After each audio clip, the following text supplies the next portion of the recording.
കേരളം തനിക്ക് വേണ്ടി കാത്തിരിക്കുന്നു. ഒപ്പം തനിക്ക് പകരം വീട്ടേണ്ടി വരും. വിധി ഒരുക്കി തന്ന ഒരു അവസരമാണ്, golden opportunity. Dinesh Singh sir നമുക്കുള്ള ഫ്ലൈറ്റ് ടിക്കറ്റ്സ് കൊടുത്ത് വെച്ചിട്ടുണ്ട്. എന്താ അതിന്റെ തീരുമാനം? എനിക്ക് പോണം സാർ.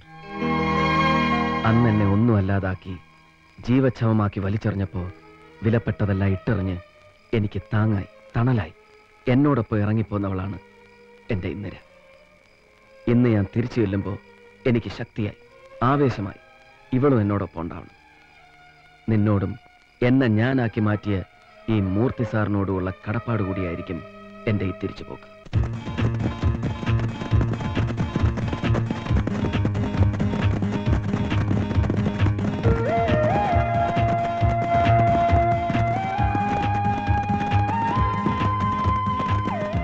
ഹലോ, വെറ്ററിനറി ഡോക്ടർ രാജഗോപാലിന്റെ വീടല്ലേ? ആ, ഞാൻ എസ് ഐ അബൂട്ടിയ. ആ, ഡോക്ടർ ഒന്ന് മരുന്ന് കൊടുത്തു, പക്ഷെ അതെല്ലാം വെള്ളം പോലെ പൊക്കോണ്ടിരിക്കുകയാണ്. അയ്യോ, അതൊന്നും പറഞ്ഞാൽ പറ്റില്ല. ഡോക്ടറിങ് വരണം. ക്ലിന്റൺ ഇവിടെ ഒന്നും കഴിക്കുന്നില്ല. ആ, ഡോക്ടർ ഒന്ന് മരുന്നാ കൊടുത്തത്. ഭക്ഷണം ഒന്നും കഴിക്കുന്നില്ല, വെള്ളം പോലും കുടിക്കുന്നില്ല ഡോക്ടർ. ആ, എന്നാ ശരി ഡോക്ടർ. അല്ല, ഇതാര്? SP വിളിച്ചു പറഞ്ഞറിഞ്ഞോ? അറിഞ്ഞില്ല. പട്ടിക്ക് മീശ വരുത്ത അമ്പട്ടൻ എന്താ കാര്യം? അമ്പട്ടനല്ല, അബൂട്ടിക്ക് കാര്യമുണ്ട്. സേവർ സാറെ കാര്യം പറ. SP-ക്ക് ഫാക്സിൽ ഓർഡർ വന്നു. എന്നെയും നിന്നെയും തിരുവനന്തപുരം ക്രൈംബ്രാഞ്ചിലേക്ക് മാറ്റി. സത്യമാണ് സേവർ സാറേ? സത്യം. നിന്റെ ഈ കുതിരകളാണ് സത്യം. അബൂട്ടിയല്ലേ പറഞ്ഞത് നമ്മളെ ഒന്ന് ആടി സാറിന് ഓർമ്മയാണല്ലോ.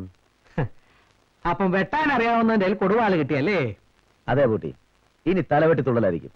വേറൊരു ഹോട്ട് ന്യൂസ് കേട്ടോ. എന്താ? ഇന്ദിരാ മാഡത്തിനെ വീണ്ടും തിരുവനന്തപുരം കളക്ടറാക്കി. അപ്പൊ കൊടുവാളിന്റെ കൂടെ വടിവാളും കൂടെ ആയോ?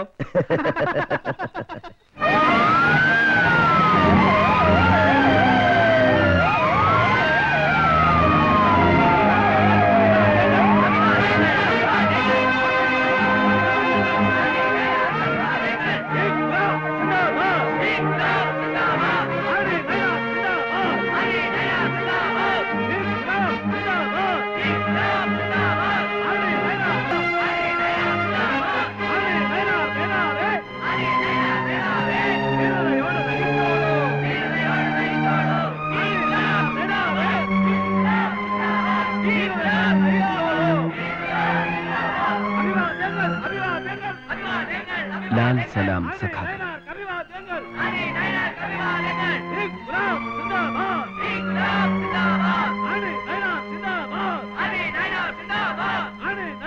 ഒരു നിമിഷം, മുറിവേറ്റ് വേണം നമ്മുടെ പടനായകൻ. ഇതാ വീണ്ടും പൂർവാധികം ശക്തിയോടെ തിരികെ വന്നിരിക്കുന്നു. ഇനി തുടങ്ങാൻ നമുക്ക് പടയോട്ടം. ഇൻക്ലാബ് സിന്ദാബാദ്, ഇൻക്ലാബ് സിന്ദാബാദ്, ഇൻക്ലാബ് സിന്ദാബാദ്, അതിനാനാർ സിന്ദാബാദ്, ഇൻക്ലാബ് സിന്ദാബാദ്. ഏതായാലും അച്ഛൻ പണ്ട് താമസിച്ചിരുന്ന വീട്ടിലേക്ക് ഭർത്താവിന്റെ കയ്യും പിടിച്ച് തിരിച്ചു കയറണം എന്നുള്ള ഇന്ദിരയുടെ വാശി നടന്നു. ഇതൊരു തുടക്കം മാത്രം. ഈശ്വരന്മാർ മാത്രമുള്ള ഇന്ദിരയുടെ മനസ്സിന്റെയും ഈശ്വരന്മാരില്ലാത്ത ഈ ഞങ്ങളുടെ മനസ്സിന്റെയും ലക്ഷ്യം ഒന്നാണ്. ഇന്ദുവിന്റെ ഇഷ്ട ദൈവങ്ങളെ മനസ്സിൽ ധ്യാനിച്ച് അകത്ത് കയറിക്കോളൂ.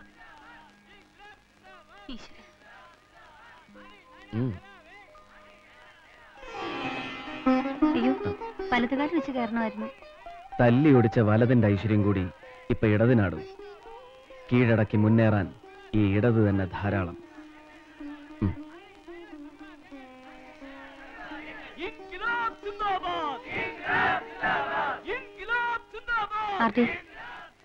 സ്വന്തം എന്ന വാക്ക് പോലും നഷ്ടപ്പെട്ടവളാണ് ഞാൻ. അതിലും വലിയൊരു ദുഃഖം കൂടി എനിക്കിനി വരുത്തരുത്. ഒന്നും വേണ്ട, കഴിഞ്ഞതെല്ലാം ഞാനൊന്ന് മറന്നിരുന്നെങ്കിൽ അല്ലേ? ഇല്ല ഇന്ദിരേ, നീ വിളിക്കുന്ന ഒരു ഈശ്വരനും കഴിയില്ല അവന്റെ മുഖം എന്റെ മനസ്സിൽ നിന്ന് മായ്ച്ചു കളയാൻ.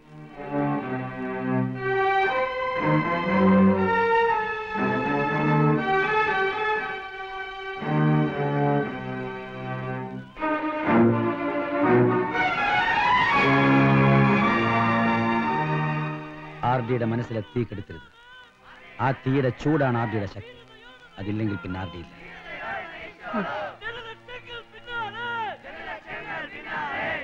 ആ ആദേശം കേൾക്കുന്നില്ല.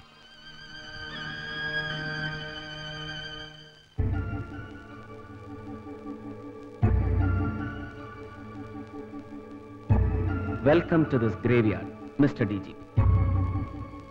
അസിസ്റ്റന്റ് കമ്മീഷണർ ആയിരിക്കുമ്പോൾ കണ്ടതാ ഞാൻ ഈ തിരുമുഖം. പിന്നെ ഈ ദർശനത്തിന് ഇത്രയും കാലം കാത്തിരിക്കേണ്ടി വന്നു. ഒരുപാട് താമസിച്ചു പോയി എന്നറിയാം. രണ്ടാം വരവ് സാറിന്റെ തലയ്ക്ക് മുകളിലൂടെ ആവണമെന്ന് എനിക്ക് നിർബന്ധമുണ്ടായിരുന്നു. അങ്ങയുടെ തലയിൽ കാല് വെച്ച് അനുഗ്രഹിക്കണമെങ്കിൽ ഞാൻ അത്രയും ഉയരത്തിലെത്തണമല്ലോ.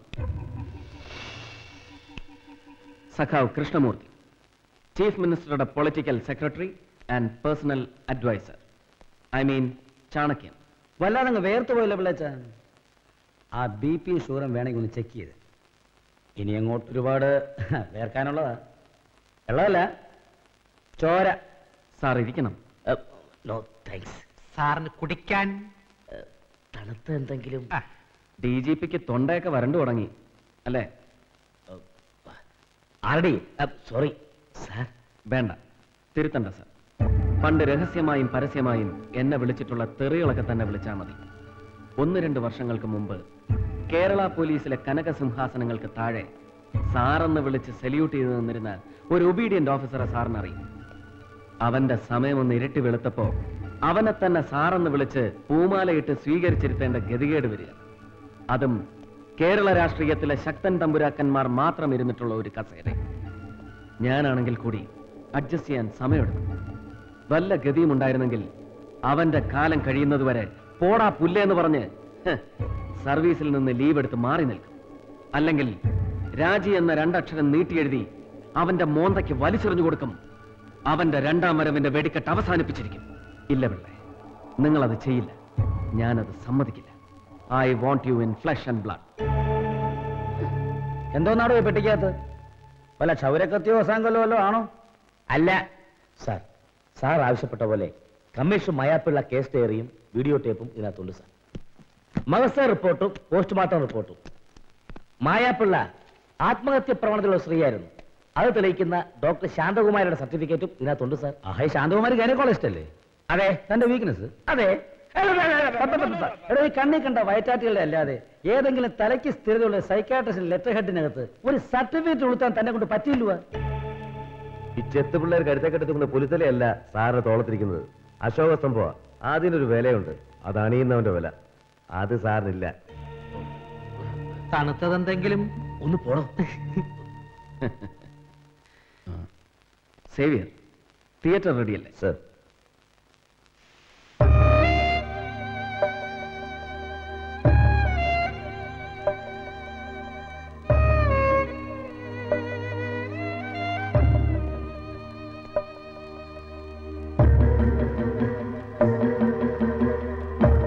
സംഭവ ദിവസം രാത്രി എത്ര മണിക്കാണ് നിങ്ങൾ മായാപ്പിള്ളയുടെ വീട്ടിൽ കയറി ചെന്നത്?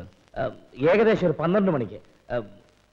അല്ല, CM-നെ ക്വസ്റ്റ്യൻ ചെയ്യാണ്. CM അല്ല, ഈ കേസ് ഇപ്പൊ അന്വേഷിച്ചുകൊണ്ടിരിക്കുന്നത് ക്രൈംബ്രാഞ്ചിലെ സേവിയറും ടീമുമാണ്. ചോദിക്കുന്ന ക്രൈംബ്രാഞ്ച് ആണെങ്കിലും ചോദ്യം പറഞ്ഞു തരുന്നത് പോലീസ് മന്ത്രി തന്നെ. രാത്രി 12 മണിക്ക് സാർ ആ വീട്ടിൽ ചെന്നിരുന്നുവെന്ന് സാറ് തന്നെ ഇപ്പൊ പറഞ്ഞു. അതേ രാത്രി 1:30-നാണ് മരണം നടന്നിരിക്കുന്നതെന്ന് പോസ്റ്റ്മോർട്ടം റിപ്പോർട്ടിലുണ്ട്. ഇപ്പൊ തന്നെ സാറിനെ കസ്റ്റഡിയിലെടുക്കാൻ ഈ മൊഴി ധാരാളം. പിറ്റേ ദിവസം ഉച്ചയ്ക്ക് 12 മണിയെന്നാണ് ഞാൻ പറഞ്ഞത്. CM വെറുതെ എന്നെ തെറ്റിദ്ധരിക്കുക.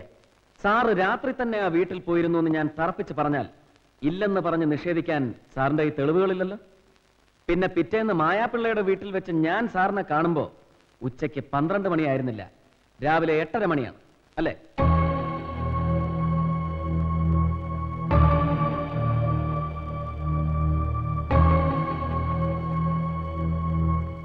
ഏഴ് 10-ന് മായാപ്പിള്ളയ്ക്ക് മാത്രമേ ജീവനില്ലാതെ പോയിട്ടുള്ളൂ. ഓടുന്ന അവരുടെ ടൈം പീസിൽ സമയം 7:10. അപ്പൊ സാറ് പറഞ്ഞതുപോലെ ഉച്ചയ്ക്ക് 12 മണിയല്ല, 7:10-നും സാർ ആ വീട്ടിലുണ്ടായിരുന്നു എന്നുള്ളതിന് തെളിവ് ഇതുപോലെ. അതിനും മുമ്പ് രാത്രി 12 മണിക്കും